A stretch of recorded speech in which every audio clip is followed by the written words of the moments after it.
Bapak Ibu sekalian yang dimuliakan Allah Subhanahu wa taala, ayat ini berkaitan dengan orang yang soleh.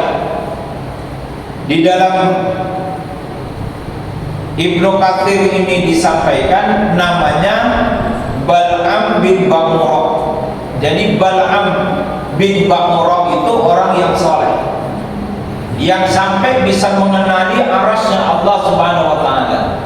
Jadi dia orang yang soleh, punya ilmu yang tinggi, sehingga di tengah-tengah masyarakatnya dia dipandang orang yang soleh, memiliki akhlak yang baik, dan masyhur di tengah-tengah masyarakatnya.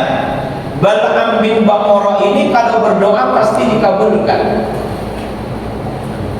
Maka dikatakan waslu, kabarkanlah. Objeknya yang dikasih perintah itu adalah Rasulullah Muhammad sallallahu alaihi wasallam. Waslu, kabarkanlah, ceritakanlah, sampaikanlah alaihim, kepada umatmu, kepada mereka, baik itu orang Islam, orang Yahudi, orang Nasrani. Naba'alladzi, berita tentang seorang, atainahu, yang kami berikan kepadanya ayatina, ayat-ayat kami.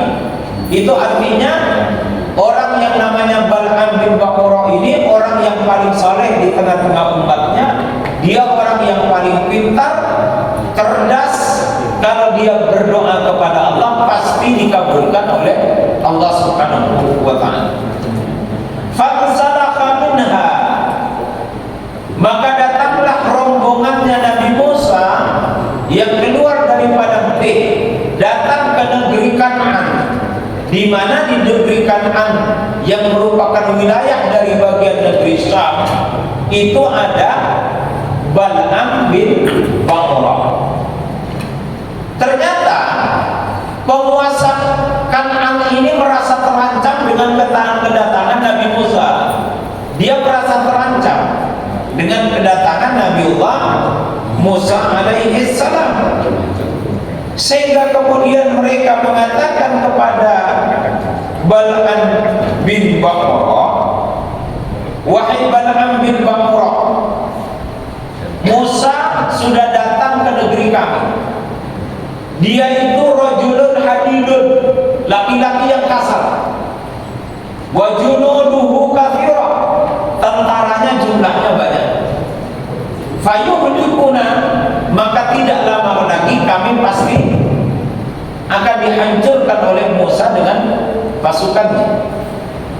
Maka penguasa Kan'an ini meminta kepada Ba'murah, karena Ba'murah ini ahli agama, orang saleh, orang pintar, orang cerdas. Dia bisa membaca isyarat-isyarat Allah Subhanahu wa taala, dan setiap kali berdoa pasti dikabulkan oleh Allah Subhanahu wa taala. Maka penguasa Kan'an ini datang kepada Bal'am bin Ba'murah karena dia dipandang orang yang saleh, orang yang sumbunya pendek dengan Allah Subhanahu wa taala. Wahai Bal'am bin Ba'murah, tolong engkau berdoa kepada Allah, Tuhan yang kamu sembah, agar Musa ini dihancurkan sebelum dia menghancurkan kami. Jadi Bal'am bin Ba'murah ini diminta oleh penguasa Kan'an.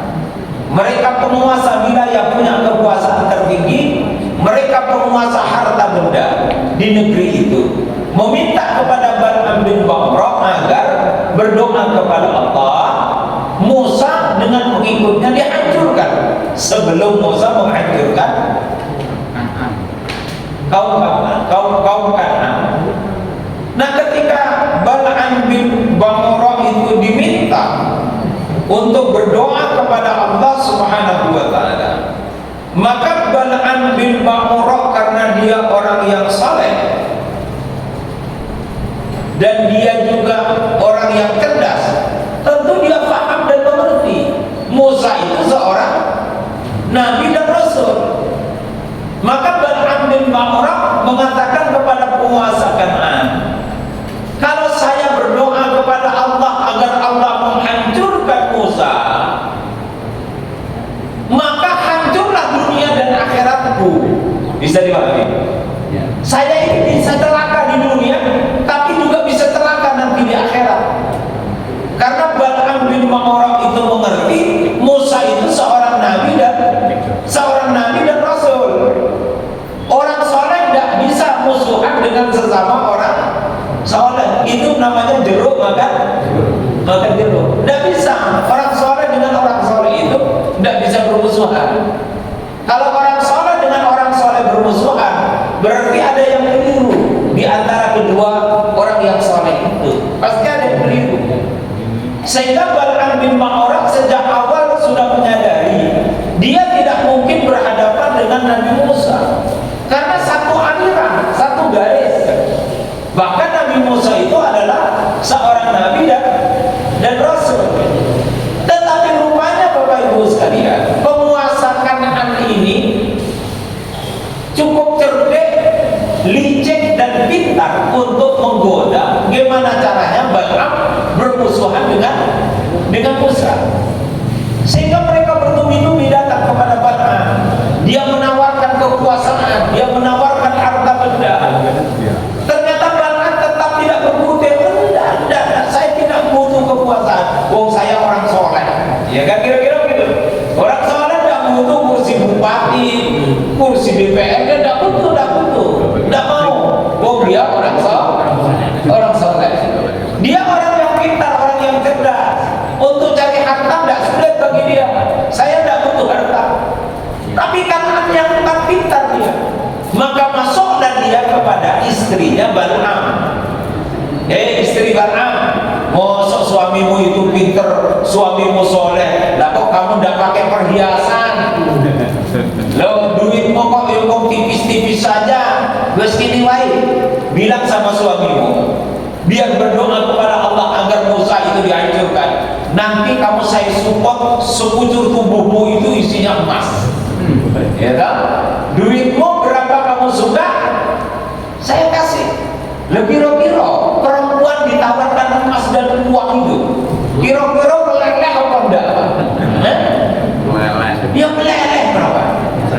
Sehingga kemudian istrinya Bal'am ini mendekat kepada suaminya. Dia bujuk rayu suaminya. Rupanya kesolehannya Bal'am kalah dengan rayuan siapa? Istrinya. Jadi kadang-kadang memang begitu Bapak Ibu sekalian. Kelihatan dia gagah di depan banyak orang, dilalapkan di depan istrinya, ya bisa bertegur lutut. Boleh dia panglima sekalipun, bintang 3, bintang 4, ya tahu. Kalau sudah di depan istrinya belum tentu segagah ketika dia di depan di depan pasukannya, belum tentu. Nah, sehingga Bal'am ini kemudian digoda, dirayu oleh istrinya dengan rayuan yang luar biasa hebat dan bertubi-tubi. Sehingga kemudian luluhlah hatinya Bal'am. Sehingga kemudian dia menabuh genderang perang dengan Musa dan mendoakan kepada Allah, ya Allah, hancurkan Musa. Sehingga otomatis kan didoakan ini seorang nabi dan rasul, kekasihnya Allah. Wa kallama Allah Musa taklima. Satu-satunya seorang nabi yang diajak berbicara langsung oleh Allah Subhanahu wa taala. Lah kok tiba-tiba ada orang karena kepentingan oligarki itu lalu kemudian mendoakan agar orang soleh ini. Dan itu kan salah alamat toh, Pak. Saya diminta Gusti Allah, saya mau dihancurkan kekasihnya Gusti Allah. Itu kan salah alamat toh. Dan kira-kira begitu, itu salah alamat. Sehingga kemudian Allah Subhanahu wa taala itu menegur